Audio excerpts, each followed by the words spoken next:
Hello everybody, welcome back. जैसा कि मैं आप लोगों को डायरेक्ट एंड इनडायरेक्ट स्पीच पढ़ा रहा हूँ। डायरेक्ट एंड इनडायरेक्ट स्पीच में मैंने आपको टेंस संबंधी परिवर्तन, प्रोनाउन संबंधी परिवर्तन बताया हुआ है। आज मैं टेंस संबंधी परिवर्तन से एक एक्सरसाइज देता हूँ, फिर प्रोनाउन संबंधी परिवर्तन से दूसरा एक्सरसाइज देता हूँ और इस तरह से आपको समझाने का प्रयास करता हूँ, जिससे आप ध्यान से देखिए कि कैसे हम इनडायरेक्ट में बदलते हैं। जो भी एक्सरसाइज है सब आपके उन नियमों पर आधारित है जो आपने पढ़ा हुआ है, अर्थात टेंस संबंधी और प्रोनाउन संबंधी परिवर्तन पर बेस्ड होगा। जिसे देखिए, Ravi said to his father he is in the playground. देखिए सेड टू है तो टोल्ड में बदल जाएगा, तो बदलिए Ravi told his father that. एक कामा हट जाएगा, डबल यूनिट का हट जाएगा तो कनेक्टिंग में दैट लग जाएगा। और यह ध्यान रखना आपको कि दैट के पश्चात हमेशा और हमेशा स्मॉल लेटर में ही लिखेंगे। आप में कन्फ्यूजन रहता है कि यहाँ पर कैपिटल लेटर में लिखा था, हम भी कैपिटल लेटर में लिख दें। ऐसा नहीं करेंगे। यहाँ कैपिटल लेटर में तब लिखेंगे जब कोई प्रॉपर नाउन हो, ठीक है, प्रॉपर नाउन या कोई अन्य नाउन हो तभी हम लिखेंगे, यह ध्यान रखिएगा। तो यहाँ पर हम ही जो है स्मॉल लेटर में लिख दिया, ही हो गया। फिर प्रेजेंट कंटीन्यूअस का वर्ब है तो पास्ट कंटीन्यूअस में बदल जाएगा, he was in the playground. Ravi told his father that he was in the playground. Clear. Next देखते हैं।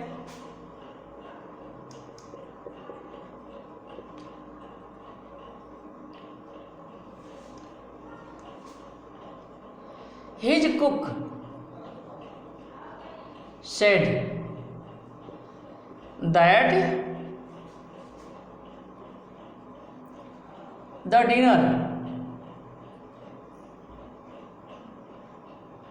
dinner was quite ready। बन गया। पास्ट टेंस में है तो रिपोर्टेड स्पीच भी पास्ट टेंस में हो जाएगा। तो his cook said that the dinner was quite ready. ठीक है। नेक्स्ट देखते हैं। The peon said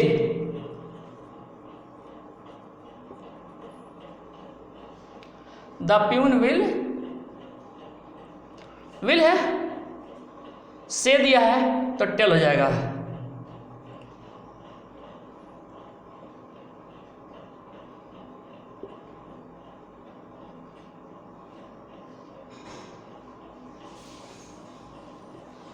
The peon will tell you that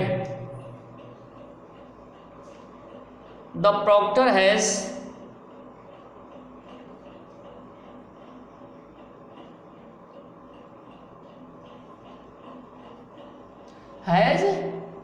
come। देखिए will tell you जो रिपोर्टिंग स्पीच है या जो रिपोर्टिंग वर्ब है यह फ्यूचर टेंस में है। तो हमने बताया है कि जब रिपोर्टिंग वर्ब प्रेजेंट या फ्यूचर टेंस में होगा तो रिपोर्टेड स्पीच का टेंस नहीं बदलेगा। तो देखिए यह प्रेजेंट परफेक्ट में था तो उसी में ये रह गया। नेक्स्ट देखते हैं। Mohan said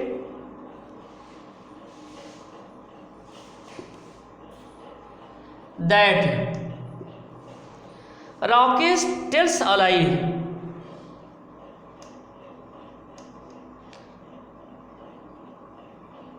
Rakesh tells a lie है, पास्ट में बदल जाएगा। Rakesh told a lie. देखिए ये बदल गया। Mohan said that Rakesh told a lie. यह प्रेजेंट इंडेफिनिट में था तो पास्ट इंडेफिनिट में बदल गया। क्लियर। नेक्स्ट सेंटेंस देखते हैं।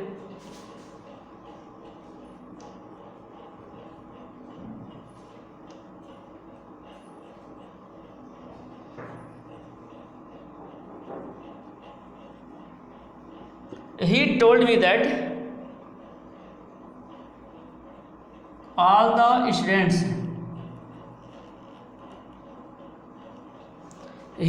me that all the students had gone। देखिए, he told me that all the students had gone, यह पास्ट टेंस में है तो रिपोर्टिंग वर्ब भी जो रिपोर्टेड स्पीच है यह भी पास्ट टेंस में हो गया। तो इस तरह से आपने टेंस संबंधी प्रोनाउन को टेंस संबंधी परिवर्तन को देखा। ठीक। अब मैं आपको एक्सरसाइज 2 में प्रोनाउन संबंधी परिवर्तन बताने चल रहा हूँ, जिसे ध्यान से देखिए। प्रोनाउन संबंधी परिवर्तन बताना है, यह आपको ध्यान में रखना है। प्रोनाउन संबंधी परिवर्तन। इसके बाद जो है प्रोनाउन संबंधी परिवर्तन बताना है बेस्ड ऑन एक्सरसाइज 2। एक्सरसाइज 2 में आपको प्रोनाउन संबंधी परिवर्तन बताया गया है। तो इसे देखिए। माई ग्रैंडफादर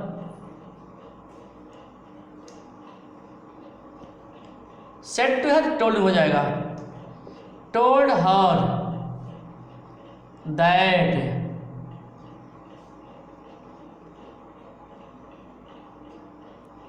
हो गया।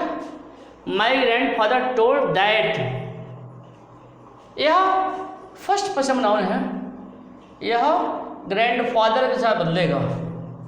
तो ग्रैंडफादर है तो जाहिर सी बात है कि ग्रैंडफादर के लिए ही लग जाएगा।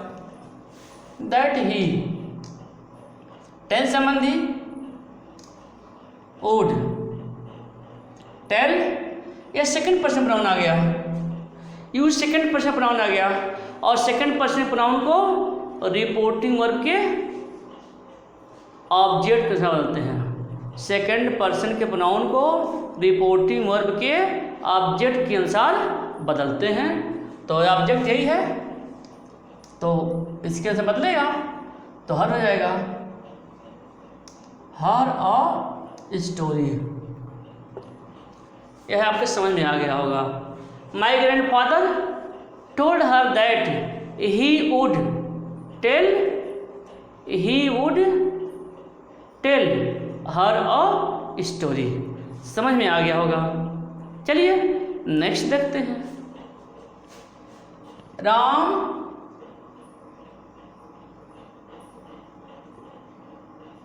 टोल्ड मी, हिम है तो हिम हो जाएगा, told him that, second person pronoun है, इस ऑब्जेक्ट में बदलेगा तो यहाँ पर ही हो जाएगा, ही वॉज हैप्पी। यहाँ पर भी प्रोनाउन समझ में आ गया होगा। यह सेकंड पर्सन प्रोनाउन है, सेकंड पर्सन प्रोनाउन को रिपोर्टिंग वर्ब के ऑब्जेक्ट को से बोलते हैं तो यहाँ पर ही हो जाएगा। ठीक। और इससे प्रोनाउन संबंधी परिवर्तन के लिए एक बात याद रखिए, 123 बटा सन, 123 बटा सन का मतलब यह हुआ कि फर्स्ट पर्सन प्रोनाउन को रिपोर्टिंग वर्ब के सब्जेक्ट के साथ बदलते हैं, सेकंड पर्सन प्रोनाउन को रिपोर्टिंग वर्ब के ऑब्जेक्ट ओ से ऑब्जेक्ट के साथ बदलते हैं, और थर्ड पर्सन प्रोनाउन को एन मतलब नो चेंज, कोई परिवर्तन नहीं। फिर से देखिए, फर्स्ट पर्सन प्रोनाउन को सब्जेक्ट के साथ बदलते हैं, फर्स्ट पर्सन प्रोनाउन को रिपोर्टिंग वर्ब के सब्जेक्ट के साथ बदलते हैं, सेकंड पर्सन प्रोनाउन को रिपोर्टिंग वर्ब के ऑब्जेक्ट के साथ बदलते हैं, और थर्ड पर्सन प्रोनाउन में नो चेंज। यह आप शार्ट में याद किए रहेंगे तो कहीं किसी तरह का कोई कन्फ्यूजन नहीं होगा। क्लियर? चलिए अब हम इसे बदलते हैं। ही टोल्ड मी दैट, यह थर्ड पर्सन प्रोनाउन है, कोई चेंज नहीं होगा। दैट दे, शुड में भी कोई परिवर्तन नहीं होता है। दे शुड गो देयर, यह हो गया आपका। ठीक है, नेक्स्ट देखते हैं। She said to me I have completed my work,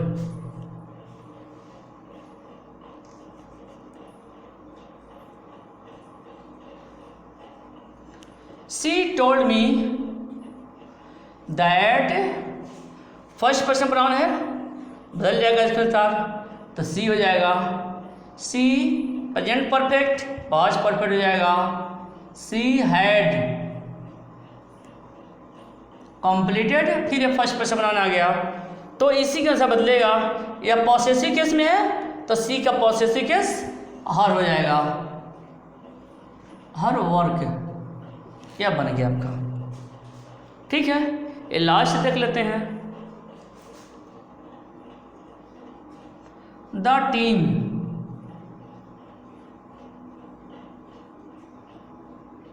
in charge said that, the team in charge said that. अब देखिए यहाँ पर टीम इंचार्ज ने कहा, किससे कहा, कुछ क्लियर पता नहीं चल पा रहा है, यानी हिम भी हो सकता है, हर भी हो सकता है, या देम भी हो सकता है, तो कुछ भी आप मान लीजिए। चलिए हम हिम मान लेते हैं, चाहे हर मान लेते हैं, चाहे देम मान लेते हैं। ठीक है, तो चलिए हर मान लिया हमने। The team in charge said that, हर मान लिया अपने मन में, तो हर के अनुसार हम यू को बदलेंगे तो यहाँ पर सी हो जाएगा। सी, हमने आपको बताया था कि यदि रिपोर्टिंग वर्ब का ऑब्जेक्ट न दिया गया हो तो सेकंड पर्सन प्रोनाउन को बदलने के लिए कोई भी प्रोनाउन सेंस के अनुसार मान सकते हैं या मान के लिख सकते हैं, तो हो जाएगा और टेंस बदल जाएगा। She had to do all his work yourself है, तो हमने हर माना हुआ है तो उसके अंदर बदलेंगे तो हर सेल्फ हो जाएगा।